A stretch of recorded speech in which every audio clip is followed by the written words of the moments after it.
grâce pour entendre ta voix, la grâce pour saisir ta pensée et la grâce pour que cette pensée soit scellée dans nos cœurs, qu'elle soit spécifique à nos besoins. J'aime te le dire, tu connais mieux que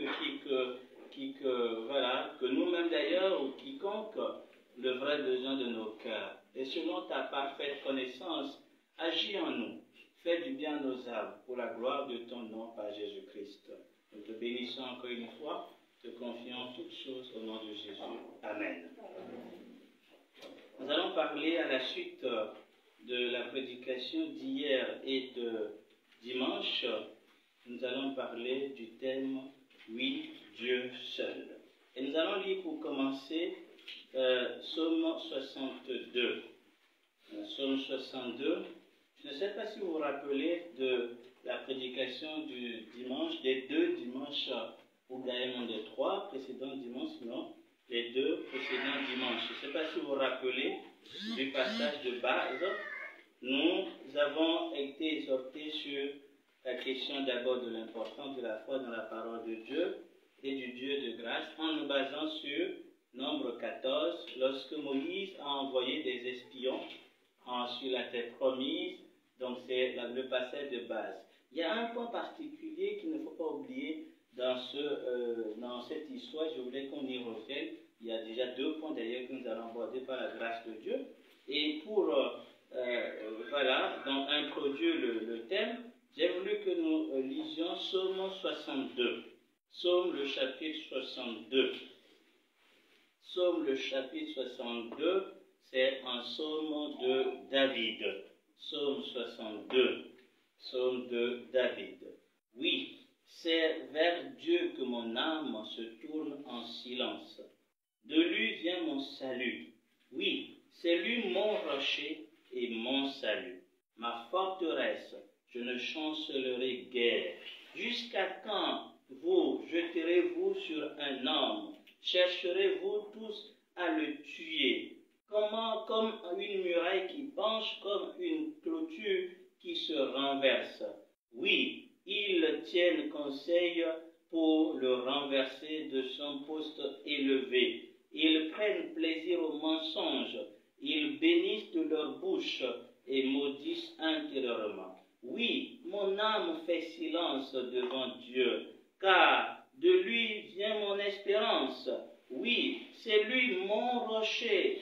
Dans la version d'Arby, ce version dit, et ce passage dit, c'est lui seul, mon rocher, mon salut, ma forteresse, je ne chancellerai pas. Sur Dieu repose mon salut et ma gloire, le rocher de ma force. Mon refuge est en Dieu. Confiez-vous en lui en tout temps et penchez vos cœurs et en sa présence.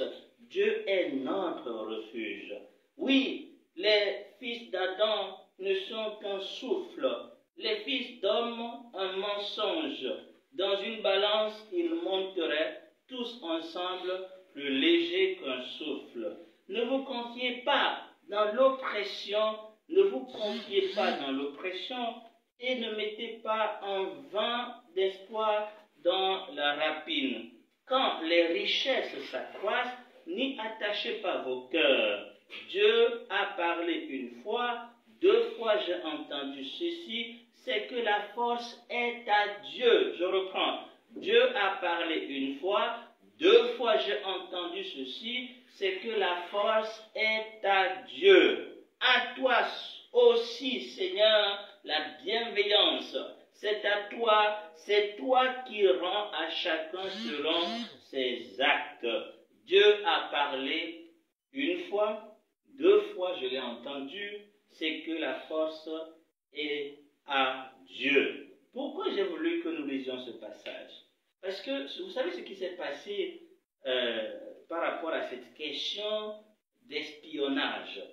Nous allons lire Deutéronome. On comprendra pourquoi il est important de ne pas oublier ce passage. Nous y reviendrons tout à l'heure. Deutéronome reprend un tout petit peu avec un commentaire très tendre, mais très instructif des événements qui se sont passés. Et c'est des points extrêmement, des conseils extrêmement importants parce que c'est un homme qui, à la fin de sa vie, qui donne ses conseils, qui fait le résumé du parcours et qui exhorte le peuple quant aux attitudes qu'il faut éviter ou qu'il faudrait adopter à l'avenir. Nous lisons donc dans le chapitre 1 de Deutéronome, à partir du verset 19, ce qui s'est passé réellement, avant que cette question, en tout cas, autour de cette question d'espionnage de la terre promise. Nous lisons à partir du verset 19 donc.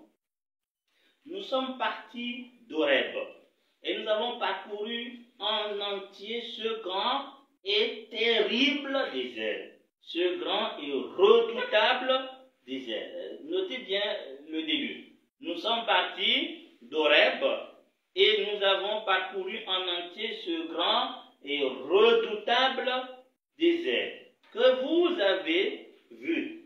Nous avons pris le chemin de la montagne des Amoriens, comme l'Éternel notre Dieu nous l'avait ordonné, et nous sommes arrivés à Kadesh Barnea.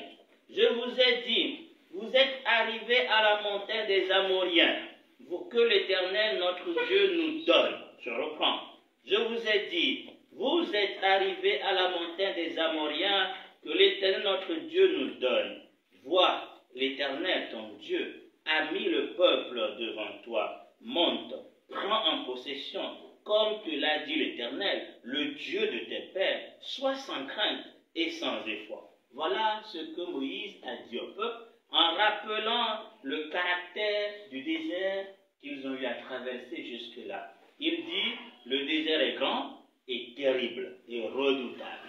Et il dit, quand nous sommes arrivés donc à la montagne, en tout cas, nous sommes arrivés à Kadesh Barnea, à la fin du parcours, donc il leur a rappelé la promesse de Dieu et la parole que Dieu leur a donnée clairement, que la terre est à Israël. Allez-y, dit-il, donc Dieu monte, prend possession, comme Dieu te l'a dit, le Dieu de tes pères, sans sa crainte, soit sans crainte et sans effroi.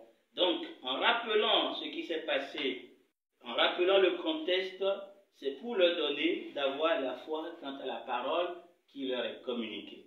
Alors, qu'est-ce qui s'est passé ensuite? Le peuple a dit, c'est vrai que Dieu nous a dit d'aller, c'est vrai qu'il nous a fait parcourir ce grand terrible désert, mais est-ce que ce ne serait pas sage d'envoyer des gens pour vérifier l'état des choses avant qu'on aille en guerre? C'est ce qui s'est passé. Au verset 22, vous vous êtes tous approchés, sans exception. Vous vous êtes tous approchés de moi pour me dire, envoyons des hommes devant nous pour explorer le pays et pour nous faire un rapport sur le chemin par lequel nous y monterons et sur les villes où nous arriverons. Première erreur. La source du problème véritable qui a conduit Israël à passer 40 ans dans le désert, c'est qu'ils ont décidé d'envoyer des espions pour qu'ils soient clairs, en tout cas sur le chemin qu'ils doivent parcourir. Ce qui est triste, c'est que le désert qui est grand et vaste, on pourrait bien se perdre. Et quand ils ont quitté la terre promise et l'Égypte, ils n'ont pas dit envoie des gens dans le désert pour qu'on sache par quel chemin on va passer. Ils ont laissé Dieu les conduire. Le Dieu qui les a conduits dans ce grand et terrible désert ne peut-il pas les conduire par sa puissance à la guerre et pour conquérir le pays? Dieu leur a dit allez. Mais eux ils ont dit soyons sages quand même, envoyons des espions pour vérifier ce qui se passe. Alors, je veux préciser, le problème, ce n'est pas question d'espionnage. Le problème, ce n'est pas le fait d'avoir envoyé des espions. C'est pour ça que Moïse va dire, voilà, cet avis me parut bon. Donc le problème, ce n'est pas en soi les espions. Puisque Dieu va dire à David, donc on a lu dans Exode, Dieu dit à Moïse plutôt, envoie 12 espions. Et quand on lit ce passage, on va dire que c'est Dieu qui a demandé d'envoyer. Mais au contraire, quand on voit ce passage, on comprend que Dieu leur a donné ce qu'ils voulaient. Dieu a répondu à leur demande. Et donc, le fait d'envoyer des espions en soi, ce n'est pas un problème, puisqu'il nous demande d'examiner les choses, ça c'est vrai. Il va dire, celui qui veut bâtir une maison, qui s'assied et calcule, c'est pas ça le souci. Il va même dire, on va le voir même avec Josué. Josué envoie des espions. Josué qui a vécu cette expérience terrible, il a envoyé des espions, n'est-ce pas, à Jéricho, et plus tard à Aïe. Et Dieu n'a pas reproché quoi que ce soit à Josué par rapport à ça. Et je n'ai pas vu à quelque part, on a dit, Dieu lui demanda d'envoyer. Il a senti en lui, il a envoyé. En tout cas, on n'a pas précisé. On peut supposer que, en tant comme il était en communion avec Dieu, il avait senti qu'il faut le faire. Mais il n'a pas eu de souci. Le problème avec Jéricho, donc, ou plutôt avec Aïe, ce n'était pas parce que les espions sont partis. Au contraire, dans les deux cas, les espions sont revenus avec confiance. Et une confiance exagérée, quand on le verra avec le cas de Aïe. Mais Dieu n'a rien dit. Le vrai problème de Aïe, c'était à cause du péché. À cause du péché de Achan. Donc, ce que nous voyons dans ce passage, pourquoi Dieu leur en veut, c'est tout simplement parce que la demande est une expression d'incrédulité. L'espionnage qui était donc manifesté ici n'était pas l'espionnage de sagesse conduit par Dieu, puisque Dieu peut soumettre à cette test-là, comme le cas de Jésus que j'ai évoqué, mais c'était un espionnage qui était demandé par le peuple, alors qu'ils avaient reçu clairement une parole qui a dit « allez-y ». Il y avait une parole claire qui était là, il a dit « je vous donne ce pays, montez, prenez en possession ». Mais eux, ils ont dit « envoie quand même des espions pour examiner de plus près le chemin ». Le fait de dire d'ailleurs le chemin par lequel on va passer, c'est de dire que Dieu ne pourra pas nous amener. Il faut d'abord que nous on examine pour voir le bon chemin par lequel on doit passer. C'est là la source du vrai problème. Donc dans la question d'espionnage, c'est que cet espionnage est le fruit de l'incrédulité. C'est le fruit de l'incrédulité. Et les conséquences sont graves. Parce que le résultat ou le rapport des espions n'a pas détruit cette incrédulité. Au contraire, ça a aggravé l'incrédulité. L'espionnage n'a pas renforcé la foi, non, mais plutôt a empiré le manque de confiance qui existait déjà. Le rapport des espions n'a fait que manifester ce qui était dans le cœur de ceux qui ont envoyé des espions. Il faut bien comprendre. C'est pour ça que quand vous allez lire Moïse dans ce passage, il ne dit pas que les espions vous ont fait du mal. On va le lire, on continue. Le verset 23. Ceux qui avaient me paru bon, et je pris 12 hommes parmi vous, un homme par tribu. Ils s'avancèrent, montèrent vers la montagne. Ils arrivèrent jusqu'à la vallée d'Eshcol, qu'ils inspectèrent. Ils prirent dans leurs mains des fruits du pays, et nous les présentèrent. Et nous firent un rapport et dit, c'est un bon pays que l'Éternel, notre Dieu, nous donne. Mais vous n'avez pas voulu y monter. Et vous avez été rebelles à l'ordre de l'Éternel, votre Dieu. Il parle, ce qu'il a dit par rapport aux espions, c'est le bon témoignage que les espions ont rapporté. Alors que de l'autre côté, on a vu que les espions ne sont pas arrêtés là. Ils ont ajouté les fils d'Anab, ils ont ajouté beaucoup de choses pour décourager le peuple. Mais ici, la pensée du Seigneur, c'est de dire que le vrai problème, c'est que vous étiez déjà dans une situation d'incrédulité. Et quel que serait le rapport de ces espions, vous ne changerez pas d'avis. Parce qu'en réalité, le seul fait d'avoir demandé d'envoyer des espions, c'est déjà un témoignage de votre incrédulité. Et le rapport de ces espions en soi, ce n'est pas des excuses. Ce serait donc dit que c'est eux qui vous ont introduit en erreur, mais c'est faux. La vérité, c'est qu'au départ, vous n'aviez pas la foi en la parole que Dieu a dit. Ils ont bien rapporté un bon témoignage. C'est un bon pays que l'Éternel vous donne. Entre parenthèses, ce que Dieu donne ne peut qu'être bon. Dieu ne peut pas donner quelque chose qui n'est pas bon. Ils n'ont pas besoin du rapport des espions pour avoir cette conviction.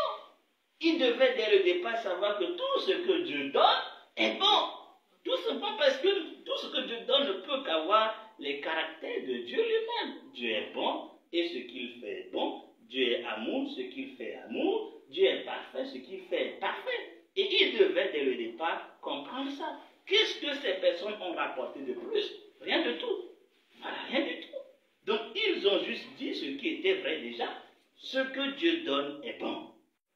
Voilà. Et mais vous n'avez pas. Il faut bien noter, il a précisé que c'est vous. En parlant au peuple qui était devant lui, il n'a pas critiqué les espions. Même si les espions ont leur responsabilité. Mais c'est d'abord la disposition du cœur de ceux qui ont reçu ce rapport. C'est d'abord leur disposition de cœur. Et Dieu veut nous enseigner aujourd'hui sur un élément extrêmement important, c'est ce que j'ai lu, Dieu seul. Ce dont nous avons besoin, c'est lui seul. C'est sa parole. Nous avons juste besoin de compter uniquement que sur lui.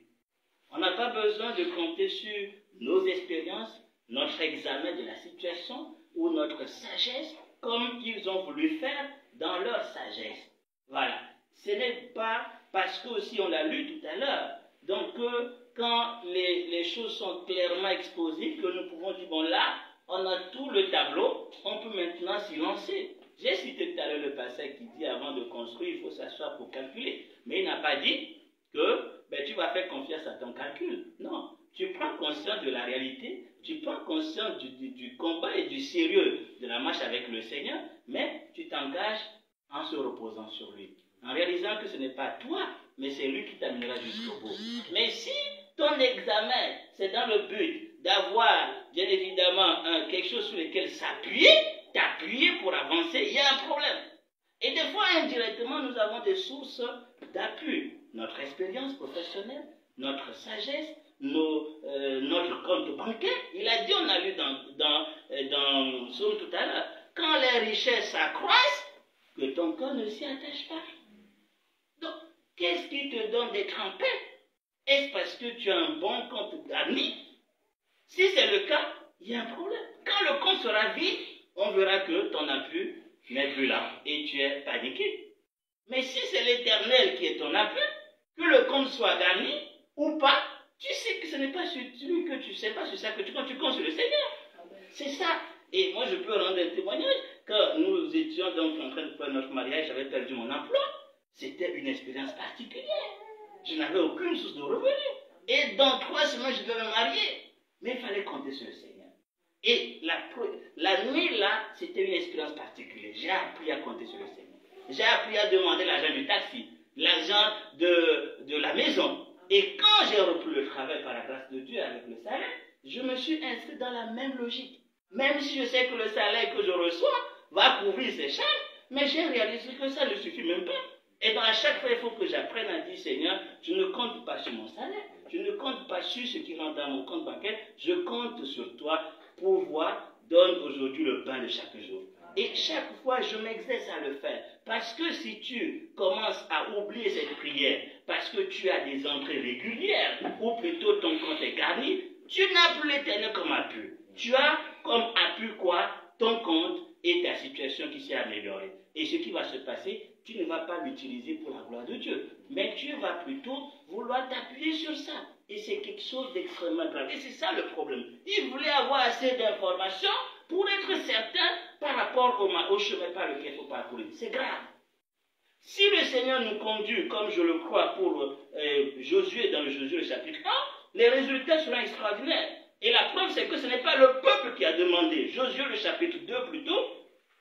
Donc, on nous dit, Josué, fils de Nun, envoya secrètement de Sittim 2 espions en disant, allez voir le pays de Jéricho. Et le retour, qu'est-ce qu'ils ont dit vers la fin? Donc Dieu avait un projet par rapport à ça. Il devait sauver donc Rahab et sa famille. C'était ça aussi le but de cet espion. Dieu devait manifester donc sa grâce à l'égard de Rahab et de sa famille qui représentent les gentils que nous sommes. Le projet en ce temps, c'était ça. Il fallait des espions pour témoigner, pour que Rahab témoigne de sa foi et pour qu'elle soit sauvée en représentation des nations, des gentils que nous sommes, qui héritons avec Israël divin, donc le peuple d'Israël, des promesses dont nous n'étions pas donc en réalité participants. Le verset 24, quand il revint, qu'est-ce qu'il dit? Au verset 23, les 2 hommes redescendirent alors de la montagne et traversèrent le Jourdain. Ils arrivèrent auprès de Josué, fils de Nun, et lui racontèrent tout ce qui leur était arrivé. Ils dirent à Josué, certainement l'Éternel a livré dans tout le pays entre nos mains, même tous les habitants du pays défaillent devant nous. Quand c'est Dieu qui inspire, quand c'est dans la volonté du Seigneur, donc le résultat c'est que ça affermit notre foi. Ce n'est pas le contraire. Ça affermit notre foi. Dieu nous donne de voir les choses autrement. Mais quand c'est nous-mêmes qui faisons l'analyse, nous allons voir ce que nous ne devions pas voir. Nous allons, au lieu de voir le pays ruisselant de lait avec de beaux fruits, ok, on va quand même ajouter des fils d'Anak avec exagération. Parce que ce n'est pas les yeux du Seigneur avec lesquels nous sommes allés examiner. Nous sommes allés examiner avec nos propres yeux nos motivations. Donc on ne peut que voir ce que la chair voit. Mais quand c'est Dieu qui nous envoie, nous allons voir ce que Dieu veut que nous voyions, et cela ne peut qu'être une bénédiction pour nous. Je le reprends, la question d'espionnage ou d'examen des choses n'est pas en soi le problème. La seule chose, c'est que ce ne soit pas par incrédulité, mais plutôt par désir, et donc poussé par le Seigneur, et aussi le désir d'accomplir parfaitement ce que Dieu nous demande, en prenant le temps d'examiner ce qu'il nous confie ou là où il veut que nous allions. On peut toujours le faire. Mais il faut seulement que ce soit Dieu qui nous pousse à agir, et non parce qu'on a de l'incrédulité. C'est très important, donc c'est très important. Le problème de ces personnes, ils veulent s'assurer que le chemin est bon, ils veulent s'assurer aussi que, voilà, donc là où ils vont aller, il n'y aura pas de souci. Parce que dans leur tête, donc l'Éternel qui les a conduits dans ce grand et terrible désert n'est pas donc capable de les amener et de les amener à affronter les difficultés qu'ils vont rencontrer là-bas. C'est très important que nous fassions très très attention quand il s'agit donc de prendre une décision. Ce qui est important, c'est ce sur quoi nous nous appuyons. Est-ce sur l'Éternel, sur notre sagesse, ou encore sur nos moyens? Ou encore, nous cherchons à voir l'endroit dans le but, bien évidemment, donc d'être en paix parce qu'on sait que ça va être mieux là où on va. Non, ce qui est important, c'est d'avoir la voix du Seigneur. Quand on n'a pas la voix du Seigneur, il faut attendre qu'on ait la voix clairement prononcée par le Seigneur. Et quand il faut examiner, il faut examiner. Mais quand les motivations, c'est pour, donc, non pas la gloire de Dieu, mais plutôt un confort qu'on cherche, là déjà, l'examen qu'on va faire de la situation, du lieu, ou encore de ce que nous traversons, ne peut qu'être erroné. Faisons très attention. Tout ce que nous demandons par incrédulité, tout ce que nous demandons par, bien évidemment, manque de confiance à la parole de Dieu, produit toujours des conséquences très graves. On peut prendre d'autres exemples. Vous vous rappelez ce qui s'est passé quand Samuel a été sur Israël depuis un temps, il a instauré des juges qui étaient ses enfants. Ces juges ne faisaient pas bien comme Samuel. C'était vrai que la condition n'était pas confortable. Mais le problème, c'est que ces personnes ont fait une mauvaise demande. 1 Samuel le chapitre 8. Lisons ce contexte encore. 1 Samuel le chapitre 8. 1 Samuel le chapitre 8. Lorsque Samuel devint vieux, il établit ses fils juges sur Israël. Le nom de son fils aîné était Joël. Le nom du second, Abia.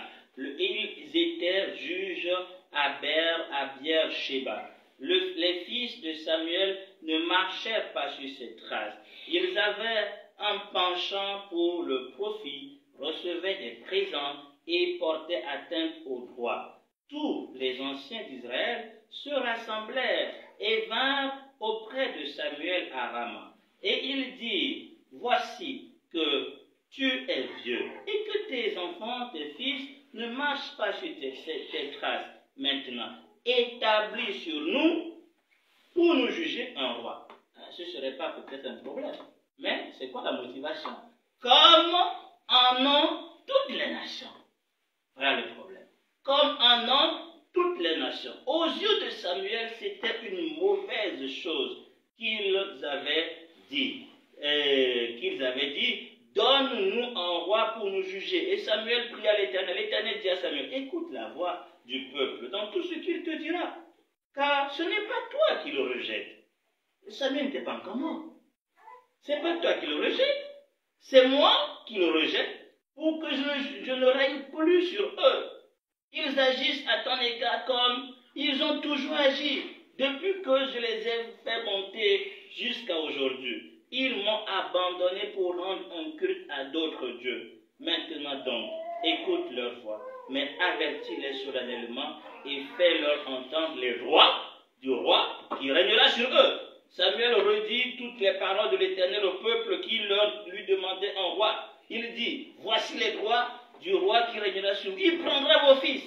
Il en disposera pour ses chars parmi ses cavaliers. Ils courront devant son char. Il en disposera comme des chefs de milliers. Et il en disposera comme chefs de centaines, aussi bien que pour labourer ses terres, récolter sa moisson, fabriquer ses armes de guerre et l'attirail de ses chars. Il prendra vos filles comme parfumeurs, cuisinières, boulangères. Il prendra les meilleurs de vos champs et de vos vignes et de vos oliviers. Et il donnera à ses serviteurs, il les donnera à ses serviteurs. Il prendra la dîme de vos semences et de vos vignes, etc., etc., etc. Vous allez voir que ce peuple, bien évidemment, au verset 19, on dit, le peuple refusa d'écouter la voix de l'Éternel. Il dit, non, dirent-ils, il y aura un roi sur nous. Il y aura un roi sur nous. Au verset 18, je dois lire, ce jour-là, vous crierez contre votre roi, que vous serez choisis. Que vous serez choisis. Mais ce jour-là, l'Éternel ne vous répondra pas. Et le peuple refusa d'écouter la voix de Samuel non, dit-il, il y aura un roi sur nous. Et nous aussi, nous serons comme toutes les nations. Notre roi nous jugera. Il sera devant nous et conduira nos guerres. Samuel entendit toutes les paroles de l'Éternel du peuple et les redit aux oreilles de l'Éternel.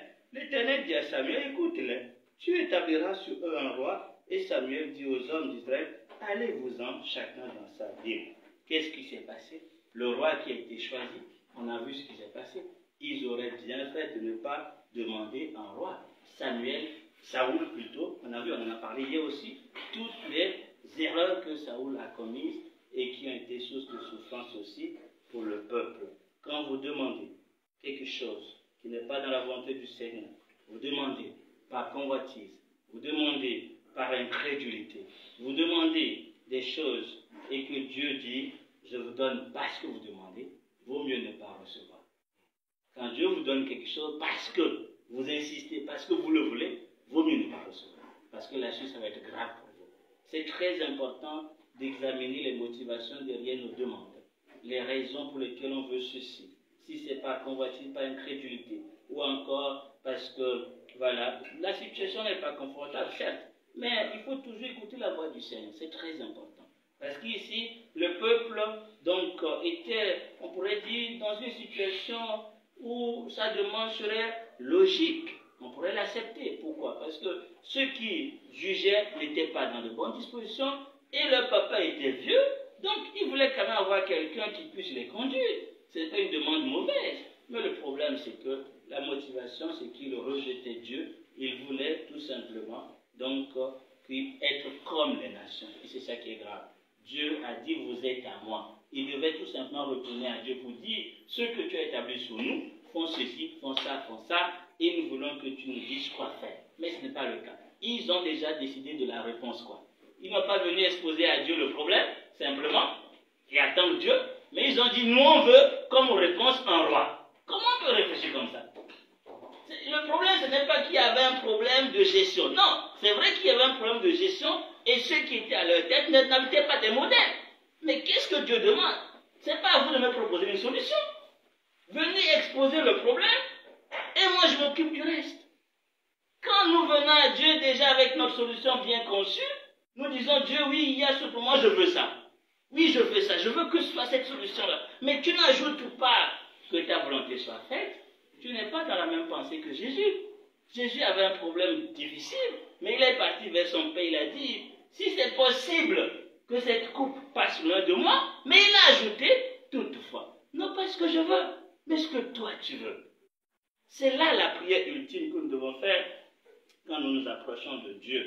c'est extrêmement important de comprendre que, voilà, quand nous demandons des choses par convoitise et autres, et que nous insistons pour Dieu, devant Dieu, par rapport à la réponse que nous on veut, et non celle que Dieu veut, la conséquence est que Dieu va dire, comme tu veux là, je te donne, vas-y, et tu vas regretter amèrement. La grâce de Dieu peut intervenir, mais des fois les conséquences sont irréparables. Nous devons donc faire très attention quand Dieu nous dit oui, parce qu'on le veut, quoi. C'est grave. Nous devons donc examiner. La question principale, c'est comment savoir que la demande est source d'incrédulité. Quelles sont bien évidemment les manifestations de l'incrédulité dans la vie de ce peuple. On revient sur Deutéronome pour continuer ce qui s'est passé. Deutéronome, le chapitre 1, nous sommes dans le chapitre 1, et nous étions donc au verset 26. Je relis le verset 26. Mais vous n'avez pas voulu y monter. Et vous vous êtes rebelles, vous avez été rebelles à l'ordre de l'Éternel votre Dieu. Vous murmuriez dans vos tentes. Et vous avez dit, c'est parce que l'Éternel a de la haine pour nous. Quel mensonge terrible! Quel mensonge terrible! C'est parce que l'Éternel a de la haine pour nous qu'il nous a fait sortir du pays d'Égypte afin de nous livrer entre les mains des Amoriens et pour nous détruire et de nous détruire. Où monterons-nous? Nos frères nous ont fait perdre courage. Vous voyez, ils accusent leurs frères. Donc, parce que, c'est pour ça que j'ai voulu insister là-dessus. Quand Moïse a rappelé ce qui a été dit par les espions, il n'a pas dit la suite. Parce qu'il voulait que le peuple comprenne que c'est d'abord eux le problème. Ce n'est pas ce que les frères ont rapporté qui est un problème. C'est eux qui avaient demandé dès le départ les espions, parce qu'ils avaient des incrédulités, de l'incrédulité par rapport à la parole de Dieu. Et malgré qu'on leur a dit que le pays est bon, ils n'ont pas voulu aller. Et maintenant, quand ils commencent à expliquer, ils commencent à accuser leurs frères. Nos frères nous ont fait perdre courage en disant c'est un peu plus grand et plus haute de taille que nous. Ce sont des villes grandes et fortifiées jusqu'aux cieux. Nous y avons vu des fils d'Anak. C'est terrible. Dans leur rapport, eux, ils ont oublié ce que Moïse a rappelé. Moïse, lui, il a oublié le côté où les frères décrivaient la question des fils d'Anak. Mais eux, c'est ce qu'ils ont retenu. Ils n'ont pas retenu la première partie. Ce pays est bon. Ce que Dieu nous donne est bon. Ils n'ont pas retenu ça. Donc tout ce qu'ils ont retenu du rapport de leurs frères, c'est que ce pays est grand, au détail, jusqu'au ciel même. C'est fortifié jusqu'au ciel. Mais si c'est fortifié jusqu'au ciel, Dieu est au-dessus. Dieu est dans les cieux, au-dessus des cieux. Ça veut dire qu'il est au-dessus même de ce peuple ou bien cette ville qui est fortifiée jusqu'au ciel. Ils ont même exagéré. Quelle ville est contournée jusqu'au ciel? C'est ça le problème lorsqu'on a de l'incrédulité. On exagère, on raisonne. Le raisonnement. Et on murmure aussi. L'incrédulité se manifeste par des murmures. Vous avez murmuré dans vos tentes. Des murmures, des raisonnements et des exagérations des situations. Parce qu'on perd de vue l'ordre et ce que Dieu a dit. Parce que Moïse va essayer de leur dire, mais vous êtes passé par un désert grand et terrible. Et bien plus que cela, Dieu vous a porté comme un homme porte son fils. Il leur a dit ça, on continue la lecture. Je vous ai dit, ne vous épouvantez pas et ne les craignez pas. L'Éternel, votre Dieu qui marche devant vous, combattra lui-même pour vous. Tout comme il a fait pour vous sous vos yeux en Égypte. Puis, puisqu'il a fait pour vous sous les yeux en Égypte, puis au désert où tu as vu que l'Éternel, ton Dieu, t'a porté comme un homme porte son fils sur tout le chemin où vous avez marché jusqu'à votre arrivée en ce lieu. Jusqu'à votre arrivée en ce lieu. Si Dieu les aimait, ils devaient mourir. Dieu ne va pas dire, j'ai entendu le cri de mon peuple, je suis descendu. Si Dieu les haïssait plutôt comme une autre, Dieu a de la haine pour nous. C'était le cas. Quand ils criaient dans les souffrances en Égypte, Dieu allait les laisser mourir là-bas. Et en plus, si Dieu les haïssait, les plaies qui étaient tombées sur l'Égypte allaient aussi tomber sur eux. Et dans le désert, n'en parlons pas. Mais comment se fait-il qu'à ce moment, ils ont oublié tout ça, et la seule chose qu'ils voyaient, c'est que comme devant là c'est terrible, c'est parce que Dieu les déteste. Et c'est ça le souci de l'incrédulité. Ça nous amène à douter même de l'amour de Dieu. Vous savez, quand je traverse des moments difficiles, quand je traverse des épreuves, je me rappelle d'une période particulière très difficile, la seule prière que je faisais à Dieu, Seigneur, préserve-moi de l'incrédulité. Je veux lutter contre toute forme d'incrédulité quant à ton amour. Je ne veux jamais douter de ton amour. Je sais que la situation est compliquée, je ne comprends pas. Mais je veux refuser à mon âme de croire que tu ne m'aimes pas. Tu es un père qui aime et il n'y a que de bonnes choses dans ta pensée à mon égard.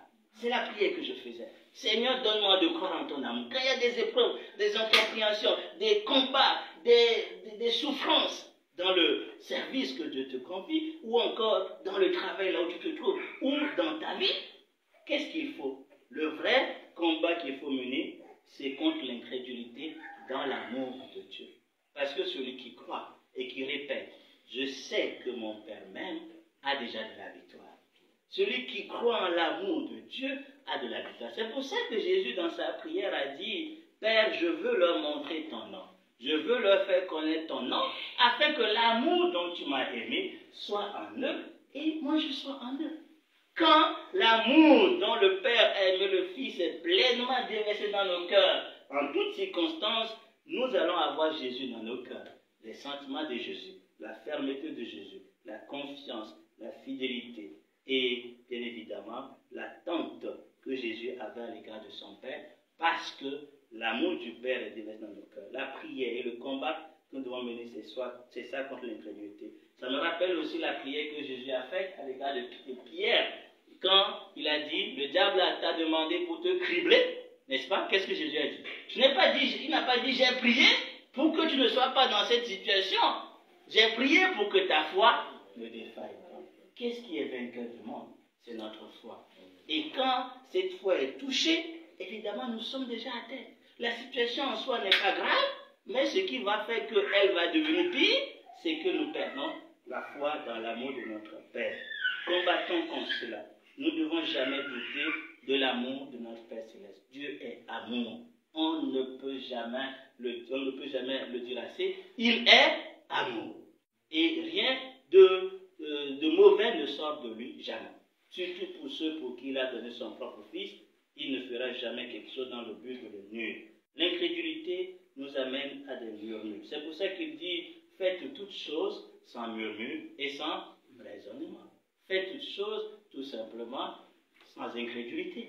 Parce que quand vous murmurez, c'est que vous n'avez pas la foi. Quand bien évidemment vous raisonnez en vous, c'est que vous hésitez, c'est que vous n'avez pas la foi. Et pire encore, comme je dis, quand vous remettez en cause l'amour de Dieu pour vous, ne le faites jamais.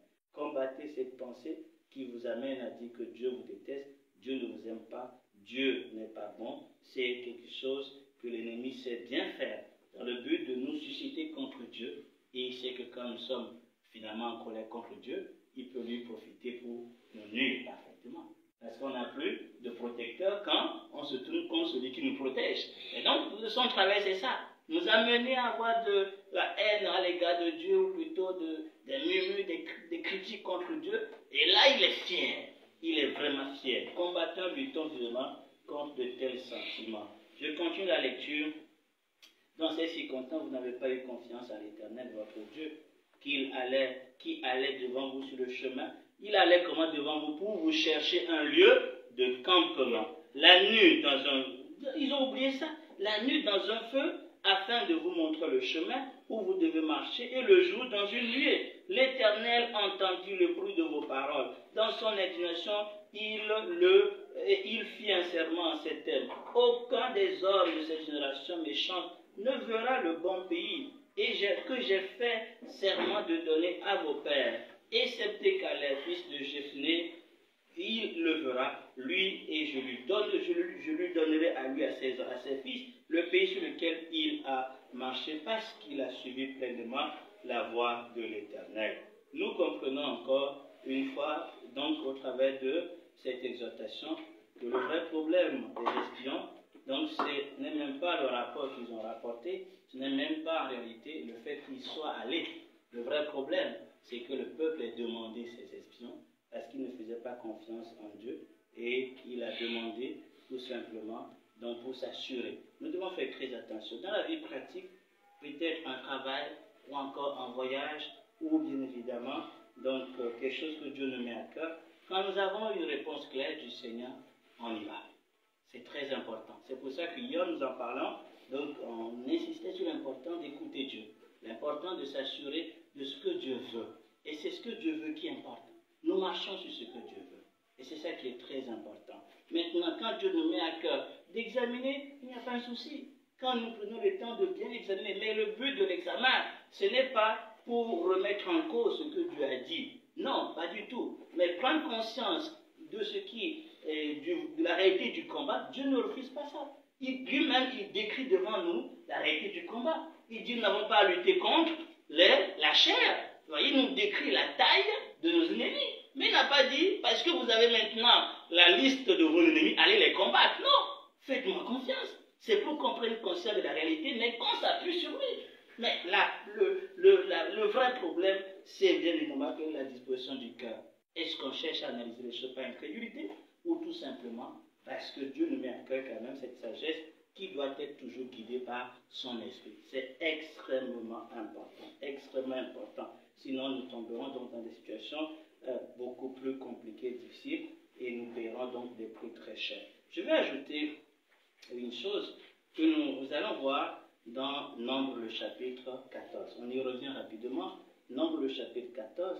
Le problème est là. Le peuple a péché. Dieu a pris sa décision et nous avons compris que, voilà, donc le problème c'est l'incrédulité qui devait traiter ça. Et comme je l'ai dit, je vais encore insister là-dessus. Chers frères et sœurs, donc des fois l'incrédulité est très subtile. Très subtile, on ne sait pas, on ne réalise pas qu'on est dans l'incrédulité. Il est très important d'examiner chaque fois que nous essayons de faire quelque chose en murmurant ou en hésitant.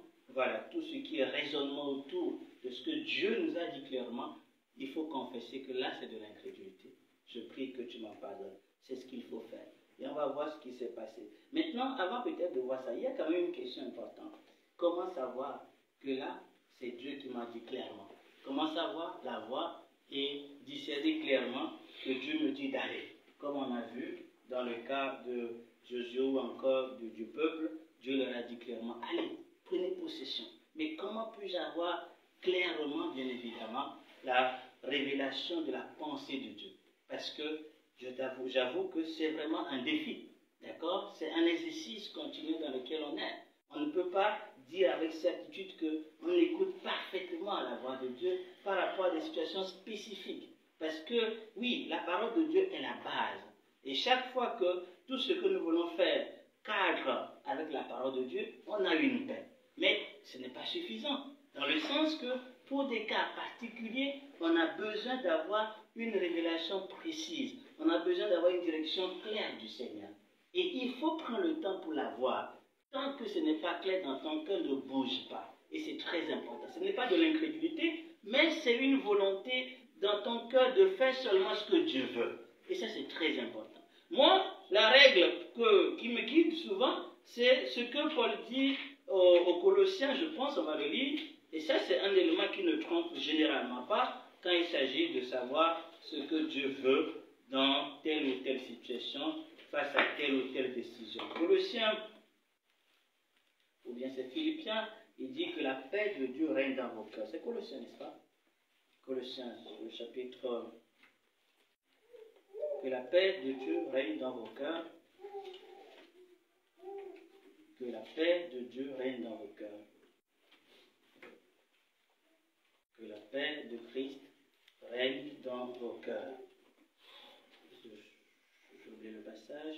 Donc celui qui trouverait pourrait nous aider. C'est Colossiens. C'est Colossiens, le chapitre 3. Voilà, le verset 14. Colossiens, le verset 15. Colossiens 3, 15. Qu'est-ce qu'il dit? Que la paix du Christ, à laquelle vous avez été appelés pour former un corps, règne dans vos cœurs.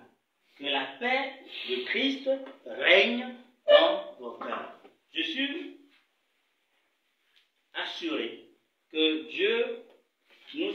toujours à avoir la paix par rapport à ce qu'il nous dit de faire. Et des fois, quand cette paix n'est pas là, quand il y a de l'hésitation, quand il y a trop de troubles dans mon cœur, je préfère prendre tout le temps qu'il faut jusqu'à ce que cette paix soit là. Et que je sache que je suis en train de faire ce que Dieu a mis à mon cœur et je le fais avec une pleine conviction, je le fais avec une paix dans le cœur. C'est extrêmement important d'écouter bien évidemment la voix de l'Esprit qui s'exprime aussi par cette paix. C'est une expression de Dieu. Donc, c'est extrêmement important. Donc, la première chose, c'est d'avoir à cœur, comme Paul va dire en demandant aux frères de prier pour eux, il a dit, priez pour nous, car nous avons à cœur de bien faire les choses. Nous avons à cœur de bien nous conduire en toutes choses. Ça, c'est la première condition. Donc, quelqu'un me trouvera ce passage, s'il vous plaît. Il dit, priez pour nous, car nous avons à cœur de bien nous conduire en toutes choses. Et ça, c'est le point de départ. Tu ne dois pas te mettre ni à prier, ni à demander aux gens de prier pour toi, alors que ton cœur ne désire pas de bien te conduire dans la volonté de Dieu. C'est la première chose qu'il faut chercher à voir, c'est donc examiner nos cœurs. Est-ce que nos cœurs désirent de bien faire les choses, de bien marcher sur la volonté de Dieu? Est-ce que cela est le cas de notre cœur? Il faut examiner d'abord les motivations de ton cœur. Est-ce que je veux avoir ceci? Est-ce que je veux aller à tel endroit parce que je veux telle chose, telle condition, ou parce qu'on m'a dit que là, c'est mieux? Ou bien, dans mon cœur, c'est parce que je veux être là où Dieu veut. Parce que je veux faire ce qui convient de faire. Et je veux accomplir la volonté de Dieu. Je ne sais pas si tu as trouvé le passage. Donc, trouvez-moi le passage parce que c'est important qu'on dise ça. Je n'avais pas prévu ça, vous allez m'en excuser. Donc, il dit, priez pour nous car nous avons à cœur de bien nous conduire en toutes choses. Donc, en attendant qu'on ne trouve cela. Donc, j'insiste sur ce principe important. Dieu nous veut donc avoir à cœur donc cette disposition de bien nous conduire en toutes choses. Parce que si ce n'est pas le cas, nous n'allons pas aller dans la volonté de Dieu. Donc, voilà. Ok.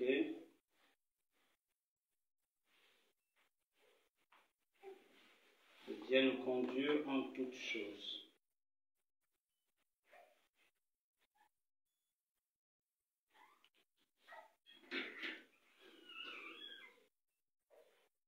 Voilà, nous croyons avoir une bonne conscience. Donc 2 Corinthiens, on va lire dans le passage.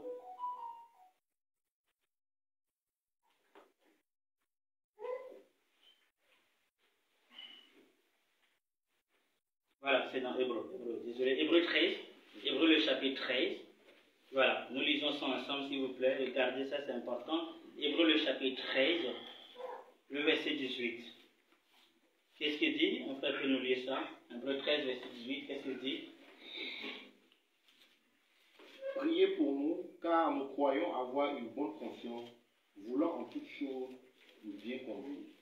Priez pour nous, car nous sommes convaincus d'avoir une bonne conscience avec la volonté de nous bien conduire à tous égards. Ça, c'est la première condition qu'il faut d'abord remplir, d'abord avec Dieu.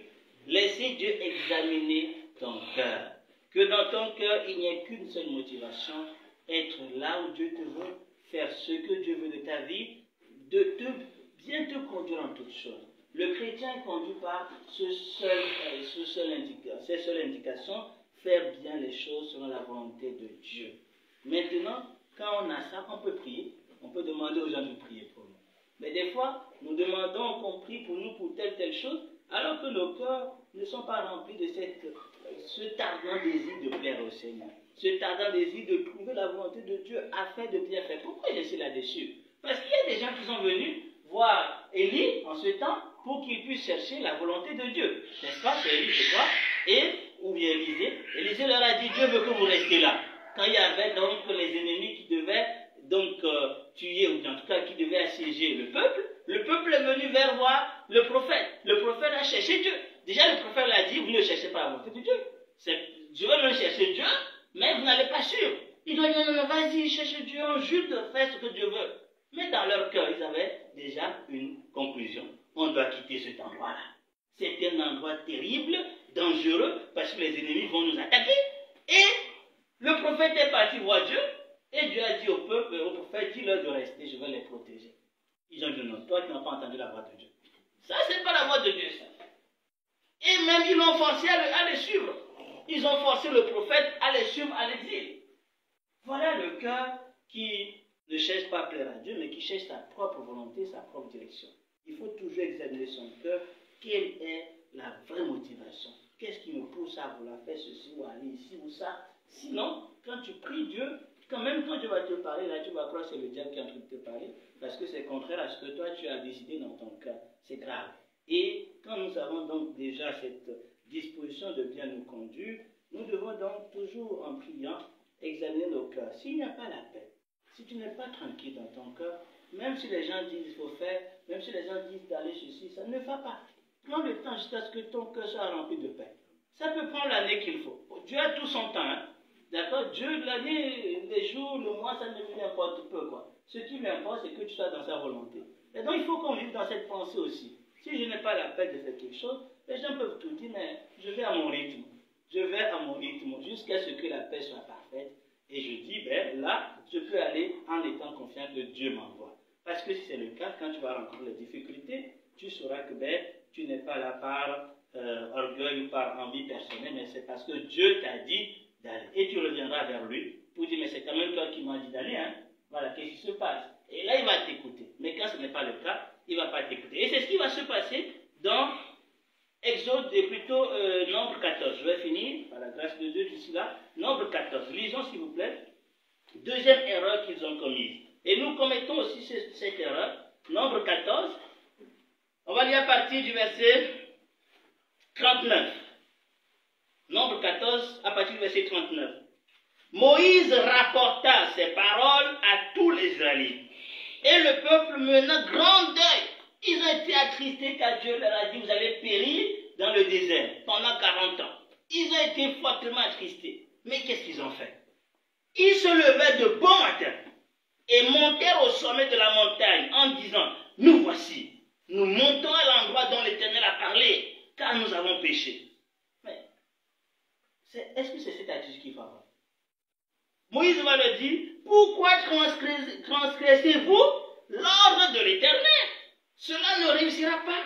Ne montez pas, car l'Éternel n'est pas au milieu de vous. Ne vous faites pas battre par vos ennemis, car les Amalécites, les Cananéens, sont là devant vous, et vous allez tomber par l'épée. Parce que vous vous êtes détournés de l'Éternel, l'Éternel ne sera pas avec vous. Ils s'obstinèrent à monter au sommet de la montagne, mais l'arche de l'Éternel.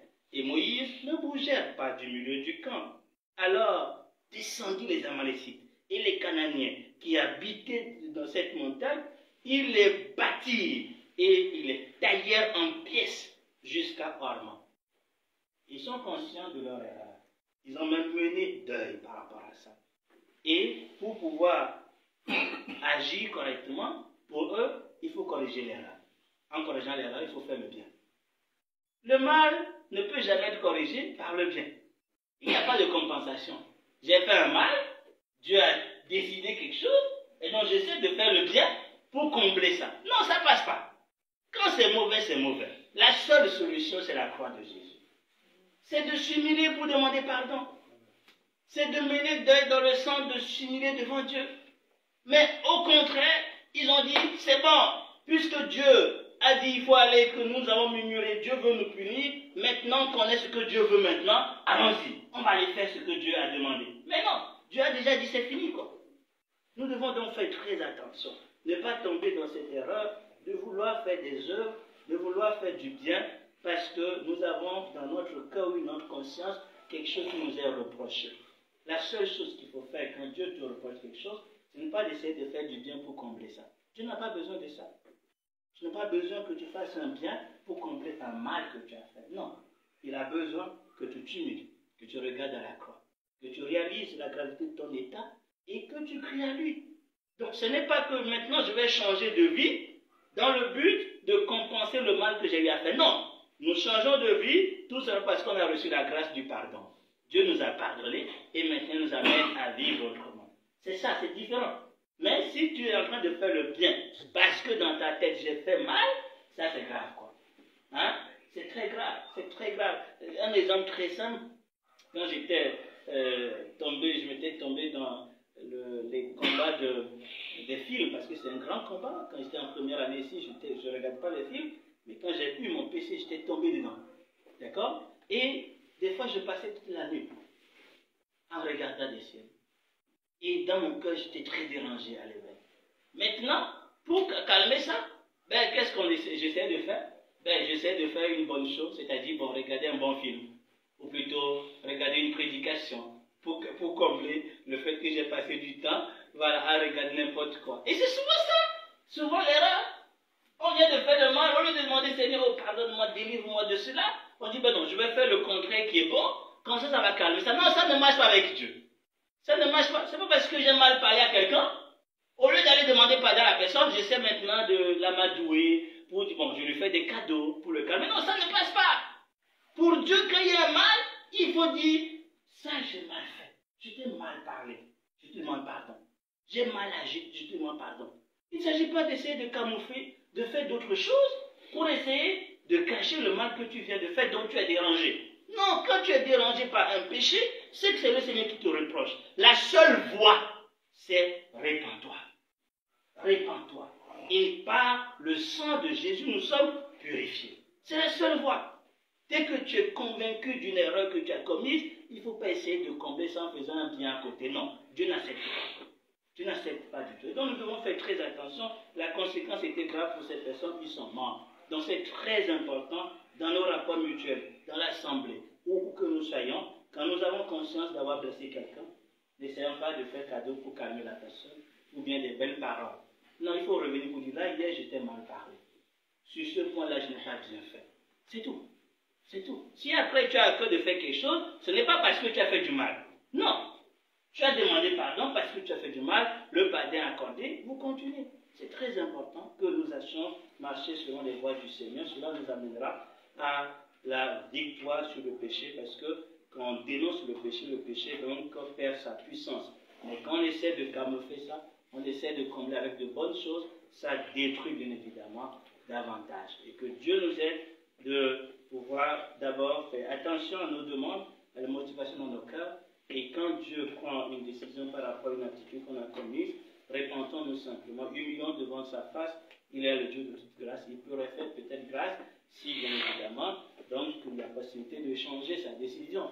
Donc, mais n'essayons pas d'essayer d'amadouer Dieu, de séduire Dieu par les bonnes œuvres, croyant que c'est ainsi qu'on va être accepté. Non, Dieu nous accepte sur la base de la croix de Christ, et il nous pardonne parce qu'on a confessé, et que dans nos cœurs on a désiré donc de ne plus commettre cela, donc en faisant confiance à l'œuvre de Jésus-Christ.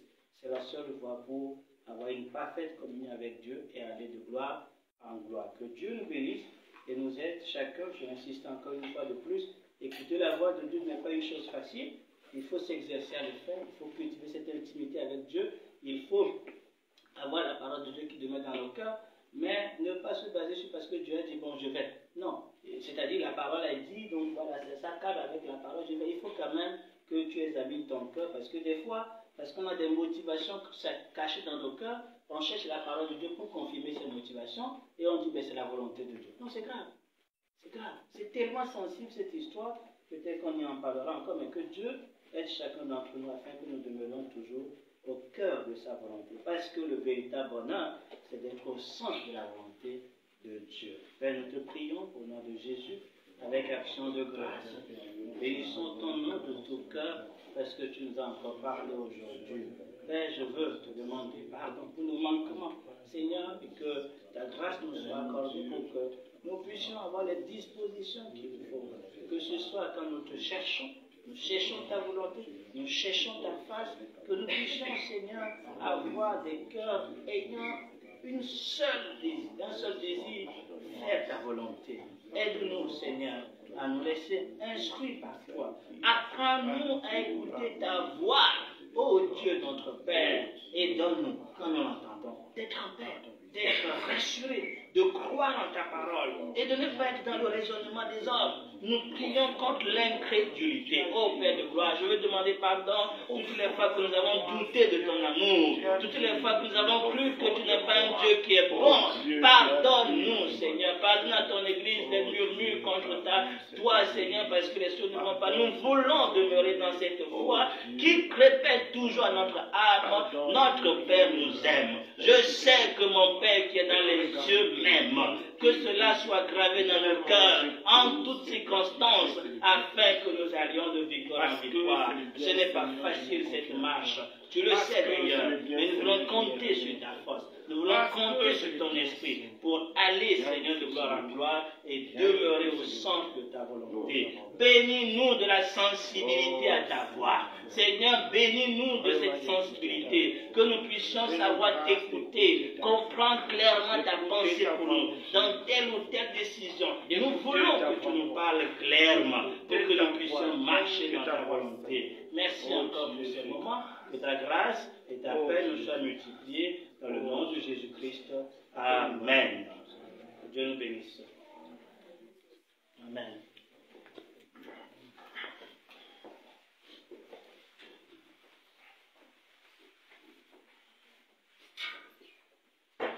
Que Dieu soit béni pour son serviteur, qu'il soit béni pour le message. Et des fois, étant des chrétiens, nous devons aussi nous interroger nous-mêmes en fonction de tout ce qui se passe, parce que quand je vois dans nos réunions qu'on fasse en privé le mercredi, c'est tout ce qu'on avait eu ce mercredi, quand je vois encore les prédications qu'on a eues, le partage biblique qu'on a eu hier, quand je vois encore ce que Dieu nous dit aujourd'hui, je pense que Dieu nous parle d'une manière ou d'une autre. Peut-être que Dieu a envie en nous ce désir de vouloir nous-mêmes nous conduire. Alors, Dieu corrige, c'est ça. Dieu n'a que la parole pour corriger. C'est pourquoi, dans l'ancien temps, Dieu a envoyé des prophètes. Ce n'était pas une méthode. Même aujourd'hui, beaucoup ont cette erreur-là. Ah, je cherche un prophète. Non, là, le prophète, c'est la parole de Dieu. Dieu nous envoie sa parole pour nous corriger. Je pense que à chacun de nous vraiment à s'examiner, est-ce que je cherche vraiment Dieu pour être sa fille ou bien son enfant, est-ce que je cherche vraiment Dieu pour le ciel ou bien il y a d'autres motivations à côté. Je pense que Dieu est en train de nous parler que nous devons vraiment nous centrer sur lui, rien que sur lui, que nous devons le chercher de tout notre cœur.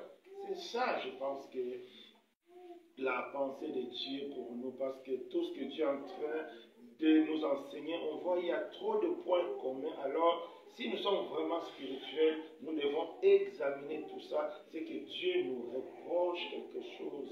C'est que Dieu veut que nous puissions vraiment avancer dans une direction bien précise. Quelle est cette direction? C'est vraiment la direction de lui chercher, lui seul, que nos projets soient vraiment fondés sur lui. C'est très important.